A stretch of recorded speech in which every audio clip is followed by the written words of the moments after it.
रहमानिर्रहीम। अस्सलाम वालेकुम। मैं हूं सफ़ीर हुसैन। आज की वीडियो में हम बात करेंगे कि 50 साल से कम उम्र की खातून हो या मर्द हो, वो काफ़िले के साथ भी ज़ियारत पर नहीं जा रहे, क्योंकि इराक़ ने वीज़ा देने से इनकार कर दिया है। आखिर इसकी वजह क्या है? ज़ाहिर है कि इस हवाले से कोई बात नहीं कर रहा, कोई गुफ्तगू नहीं कर रहा। तो आज की वीडियो में हम इसी पर बात करेंगे। कहा यह जाता है कि पाकिस्तानी ज़ायरीन हों या सलार हों, जब इराक़ ज़ियारत के लिए जाते हैं तो वहाँ पर लोगों को गैर कानूनी तौर पर छोड़ के चले आते हैं। तो आज इस पर हम बात करेंगे कि क्या आया ऐसा मुमकिन है, या कि ये फ़कत और फ़कत पाकिस्तानी ज़ायरीन पर और सलारों पर एक गैर मुनासिब इल्ज़ाम है। सबसे पहले ये देखें कि पिछले साल पाकिस्तानी ज़ायरीन जब बाई रोड ईरान इराक़ ज़ियारत पर जा रहे थे तो पाकिस्तानी ज़ायरीन को रोक दिया गया, और आइंदा साल इंशाअल्लाह पाकिस्तानी ज़ायरीन बाई रोड भी जाएंगे। इसके साथ साथ फेरी सर्विस भी चलाई जाएगी और उसके साथ साथ इजाफ़ी परवाज़ें भी लगाई जाएंगी।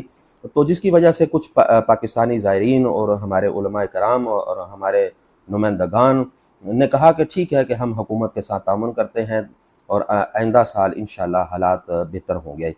लेकिन सन 2026 40 आ गया, ना बाई रोड रास्ते खोले गए, ना फेरी सर्विस चलाई गई और ना ही इजाफ़ी परवाज़ों का एहतमाम किया गया, और रहती सहती जो कसर थी वो इराक़ ने पूरी कर दी। तासुर फुलाया जाता है, वो तासुर ये दिया जाता है कि पाकिस्तानी ज़ायरीन जब इराक़ जाते हैं तो वहाँ पर गैर कानूनी तौर पर लोगों को ज़ायर छोड़ के या सालार छोड़ के चले आते हैं। तो जो पाकिस्तानी ज़ायरीन ज़ियारत पर इससे पहले इराक़ जा चुके हैं वो इस सारे प्रोसेस से वाकिफ़ हैं। जो नहीं गए अभी तक उनके लिए मैं अर्ज़ कर रहा हूँ कि जब पाकिस्तानी ग्रुप, काफ़िला या फैमिलीज़ एयरपोर्ट पर पहुँचते हैं या बॉर्डर पर पहुँचते हैं, तो उस वक्त तक इराक़ के अंदर एंट्री नहीं दी जाती जब तक मुतल्लिका शिरका, उसका मंदूब जिससे इराक़ी वीज़ा हासिल किया गया है वो ना आ जाए। पाकिस्तानी ज़ायरीन को इराक़ के अंदर दाखिल नहीं किया जाता, उसका इंतज़ार करना पड़ता है। तो वो जल्दी आ जाए तो उसकी मेहरबानी, बाज़ औक़ात कई घंटे उसका इंतज़ार किया जाता है। वो आता है, सारे जो जितना भी ग्रुप है, मसलन 20 अफराद जा रहे हैं, कि मैं मिसाल दे रहा हूँ कि 20 अफराद जा रहे हैं, 20 अफराद के वो पासपोर्ट लेता है, उसको एक पैकेट में बंद करता है जिस पर सील लगा दी जाती है, यानी यूँ समझे कि उसको कोई गैर मुतल्लिका बंदा खोल भी नहीं सकता, और अगर खोले तो वो गैर कानूनी होगा और उसके ख़िलाफ़ जो खोलेगा उसके ख़िलाफ़ कानूनी कार्रवाई की जाएगी इराक़ी क़वानीन के मुताबिक।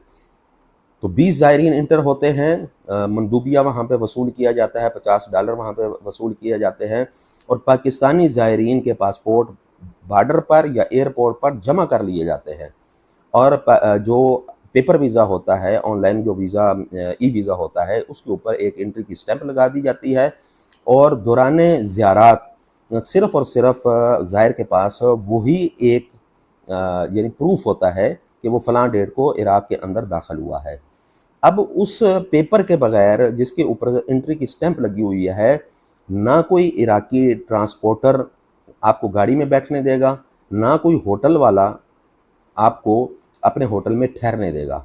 सबसे पहले आपने वो पेपर दिखाना होगा जिसके ऊपर आपकी एंट्री स्टैंप लगी हुई है, आपका वीज़ा है, वो चेक होता है तो आपको गाड़ी में बैठने दिया जाता है, आपको होटल में जगह दी जाती है। अगर आपके पास वो नहीं है और किसी चेक पोस्ट पर आपके पास वो सामने नहीं है, यानी कि आप होटल में भूल गए हैं या कहीं पर खो गया है, तो आपको फ़ौरन गिरफ़्तार कर लिया जाता है। यानी इतने सख्त कवानीन हैं। और उसके बाद जब आप ज़ियारत मुकम्मल करने के बाद मुतल्लिका बॉर्डर पर आते हैं या मुतल्लिका एयरपोर्ट पर आते हैं, तो वही मंदूब जब तक ना आ जाए आप वहाँ से इराक़ से निकल नहीं सकते। वही मंदूब आएगा, और 20 ज़ायर आप इंटर हुए थे, वापसी पर वो 20 के 20 ज़ायर जब तक मुकम्मल नहीं होंगे आप इराक़ नहीं छोड़ सकते।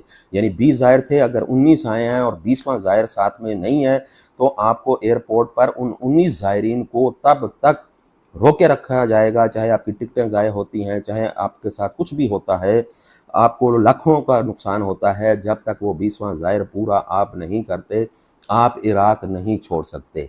तो इराक़ के कवानीन पाकिस्तानी ज़ायरीन के लिए इस तरह से बनाए गए हैं। इस तरह एक इंसान के भी वहाँ पे दाएं से बाएं होने के या स्लिप होने के चांसेस 0% भी नहीं हैं। तो फिर कैसे कहा जा सकता है कि जी सलार या ज़ायर वहाँ पर जाकर गैर कानूनी तौर पर लोगों को छोड़कर आ जाते हैं। भाई ये एक बहुत बड़ा इल्ज़ाम है पाकिस्तानी ज़ायरीन पर और सलारों पर, और ख़ास तौर पे जो मौला हुसैन अलैहिस्सलातु वस्सलाम के ज़ायर हैं, जिसका मकाम इतना बुलंद है। तो एक ज़ायर पर इस तरह का घिनौना इल्ज़ाम लगाना, सलार पर एक ऐसा घिनौना इल्ज़ाम लगाना कि ये गैर कानूनी तौर पर वहाँ पर लोगों को छोड़कर आ जाते हैं, ऐसा मुमकिन ही नहीं है। इसके चांसेस 0% भी नहीं है। लेकिन उसके बावजूद ज़ायरों को, सलारों को बदनाम किया जाता है। भाई जो वहाँ पर गैर कानूनी तौर पर जाते हैं उनका चैनल अलग से है, उनका सिस्टम ही अलग है। वो ज़ायरीन की सफ़ों में दाखिल हो ही नहीं सकते, मुमकिन ही नहीं है, क्योंकि ईरान का सिस्टम जो पाकिस्तानी ज़ायरीन के लिए बनाया गया है उसमें ज़र्रा बराबर भी गुंजाइश बाकी नहीं रहती। तो जो गैर कानूनी तौर पर जा रहे हैं वो तो आज भी जा रहे हैं, वो तो उस दौर में भी जाते रहे हैं जब कोरोना के दौरान फ़्लाइटें बंद थीं, एम्बेसियाँ बंद थीं, परवाज़ें बंद थीं, जब तमाम रास्ते बंद थे, गैर कानूनी जाने वाले उस वक्त भी जाते रहे हैं। तो उनकी वजह से पाकिस्तानी ज़ायरीन के साथ इस तरह का सलूक करना या उन्हें ज़ियारत से रोक देना, ये सरासर ज़्यादती है। ये मौला हुसैन अलैहिस्सलातु वस्सलाम के ज़ायर की तौहीन है और हम इसके ख़िलाफ़ एहतजाज करते हैं। खुदारा अगर आपने इस पर काम करना है कि गैर कानूनी अफराद वहाँ पर रुक जाते हैं, तो इस पर तवज्जो दें कि वो कहाँ से आते हैं, कौन कौन उनके सहूलतकार हैं, कौन कौन उनको लाने वाले हैं, कौन कौन उनको उनकी सहूलतकारी का काम इराक़ के अंदर करते हैं, कहाँ पर वो ठहरते हैं, उन्हें नौकरियाँ कौन देता है, होटलों में, बेकरियों में, हस्पतालों में, यूनिवर्सिटियों में, घरों के अंदर या मुख्तलिफ़ मकामात पर। ज़ाहिर है कि ताकतवर लोग हर जगह पर मौजूद होते हैं और सब कुछ चलता है, लेकिन खुदारा इसकी आड़ में पाकिस्तानी ज़ायरीन की ये तज़लील बंद की जाए। मैं गुजारिश करता हूँ कि इस वीडियो को ज़्यादा से ज़्यादा शेयर करें। मुमकिनात में से है कि कोई दर्द दिल रखने वाला, कोई साहिब इख्तियार, साहिब इक़्तिदार जो दर्द दिल रखता हो उस तक ये वीडियो पहुँचे और पाकिस्तानी ज़ायरीन की फ़रियाद सुनी जाए और हमारे लिए आसानियाँ पैदा की जाएँ।